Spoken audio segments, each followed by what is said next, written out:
標靶藥咧，即係一啲香港比較昂貴嘅藥物。咁我想再詳細講解一下。咁我嗰日查詢嘅標靶藥咧，其中一隻係粉狀，需要藥劑師調配，然之後咧注射落肚皮度。咁嗰個咧就買唔到，但係咧你就可以響呢個港大嘅深圳醫院去注射，咁啊交個100蚊嘅登記費，即日注射完就可以走。咁嗰個藥咧就係167蚊。如果香港注射咧就大約2300蚊，再加住院啦200。咁就大家可以對比到個價錢。咁嗰日醫生咧甚至叫我咧即刻可以開始咧俾我去注射，而嗰日咧我咩藥紙都冇帶去嘅。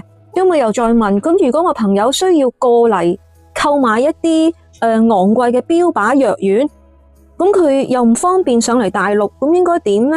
咁佢醫生就話，咁其實你叫佢親人啊朋友上嚟買都得噶啦，因為都唔會人特登去即係買呢啲藥返去做一啲違法嘅嘢，係咪？當然係有需要至會過嚟購買。咁我又再問啦，咁呢一個代人購買呢啲昂貴藥嘅朋友，需唔需要帶啲醫生紙啊？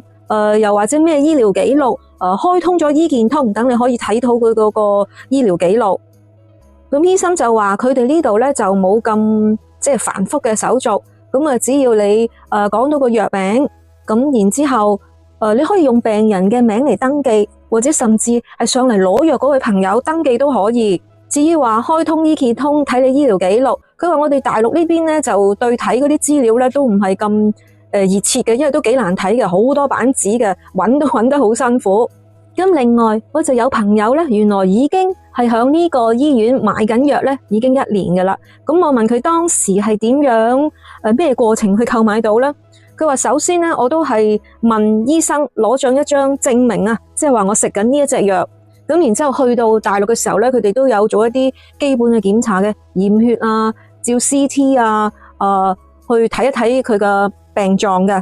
咁所以如果香港嘅朋友佢真係需要幫屋企人或者自己購買呢啲昂貴嘅藥物咧，我覺得穩陣啲啦吓。首先同你嗰個香港嘅醫生問一問，不過你要知道香港同大陸嘅醫療制度係唔同嘅，香港嘅醫生係唔會話推薦你去返去大陸買藥嘅，咁你自己可以詢問一下。咁如果方便咧，你就帶埋你張藥紙，記住醫生絕對唔會開轉介紙俾你返大陸買呢啲昂貴嘅藥物。